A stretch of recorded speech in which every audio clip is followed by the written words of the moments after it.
So they said to me, was it?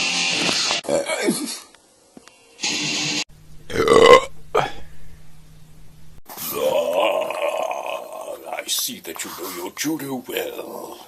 Good one.